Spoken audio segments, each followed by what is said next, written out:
Were you aware that the requirements to be the governor of Texas are limited to being a citizen of the United States, being 30 years of age, and having lived in Texas 5 years prior to the election? That's it. The last non native Texan to be our governor was George W. Bush, who was born in Connecticut. He's only one of the 5 Republicans who have been governor since statehood. December 29th, 1845, 180 years. The reason I bring this up is because the requirements to be the governor of Texas, in my opinion, are in dire need of change, as are many of our publicly held offices. The Texas residency requirements are too lax for my comfort regarding all of our state public offices. I would like to see more of a Texas state of mind run-in for Texas public office. 5 years is the residency requirement for governor, lieutenant, governor, and state senators of Texas. All other offices only require 12 to 24 months. That should be longer. I don't think anyone should be allowed to run for our state's highest office, governor of Texas, unless they have lived here at least 20 years. And I would prefer that they be a native Texan. It's a requirement to be president of the United States, natural born. Why not natural born in states for state governors? But 5 years, chances are, Texans more than likely would not vote for a newcomer to the state to be our governor. But stranger things are happening these days. We currently have a rhino of infamy, a former U.S. congressman of 12 years, born, raised, college educated, and elected from his northern state, who, after deciding not to run again because of his home state's redistricting, which would have had him running against a fellow incumbent Republican instead of another non incumbent Democrat, like in his past elections, he didn't move back to his home state and stay there. No, he came to Texas. This Reno of infamy has already spoken out about possible runs against Texas Republicans and has hitched his little Rhino red wagon to a Democrat who is currently running for U.S. Senate from Texas. Again, after losing wildly to Senator Ted Cruz, and yes, I know where he was born, but you don't get much more Texas state of mind than with Cruz.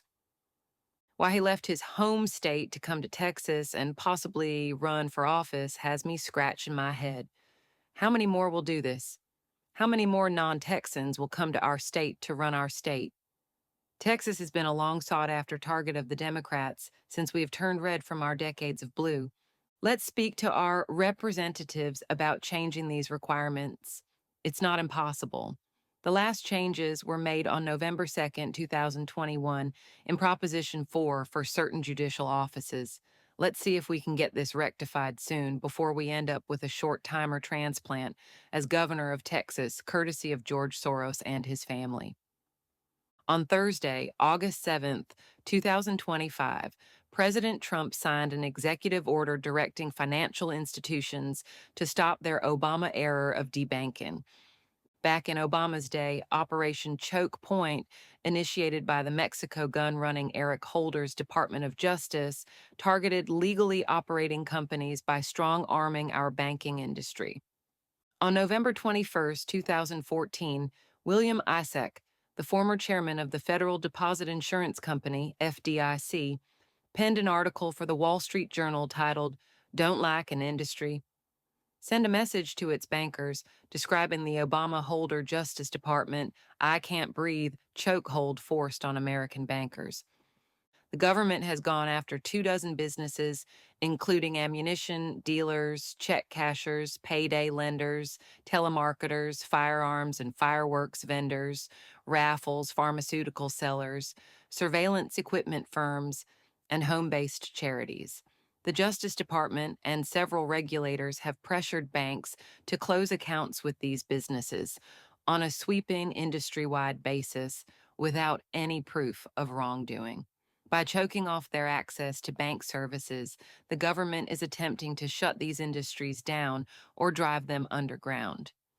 Internal Justice Department papers released by the House Oversight and Government Reform Committee make it clear that justice prefers coercing banks to drop customers through Operation Choke Point rather than prosecuting illegal or fraudulent businesses directly because it's easier, faster, and requires fewer resources. Banks are already required to know their customers well enough to detect and report suspicious flows of funds that could signal any illegal activities. Banks are also obligated to detect and reject transactions involving persons on government terrorist watch lists. Fast forward to the Biden era, and debanking came back in vogue for another tyrannical minded Democrat president such as Obama. Many were debanked during the Biden era without any explanation other than you have X amount of days to remove your money from their institutions. Mostly those who Biden didn't like their industry. This even happened to the Trump family. I know, imagine that. President Trump was debanked from JP Morgan Chase and Bank of America. Melania and Barron were also debanked.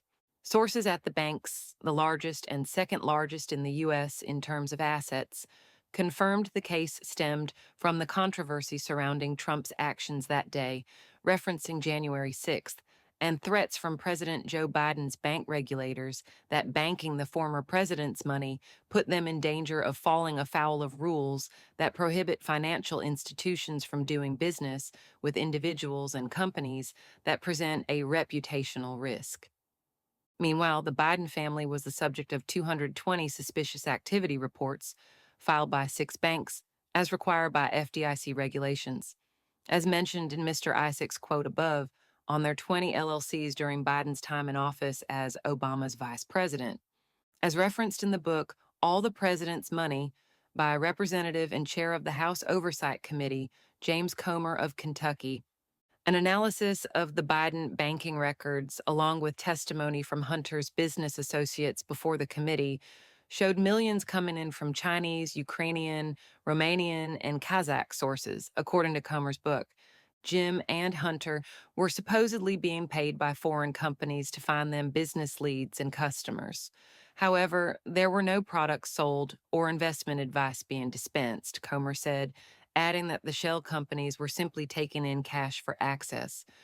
From May 2014 to April 2019, Hunter was paid in excess of $5 million by Burisma Energy Company in Ukraine for occupying a fanciful board position, Comer writes, adding that Hunter knew almost nothing about the energy sector, and his primary worth was his proximity to the Biden brand. I knew that no bank would file a SAR on a family member of the sitting vice president of the United States without a great deal of confidence that a serious financial crime had been committed, he writes, adding that the SARs indicated possible crimes ranging from money laundering to bribery. Just in case you aren't aware, the Trump family has a privately held global real estate company renamed the Trump Organization in 1974, which was originally formed by his grandparents in 1927 as E. Trump and Son, a company 2 years shy of being 100 years old. The Trumps were debanked, the Bidens weren't. Trump is against debanking, which is tyrannical. Obama and Biden weren't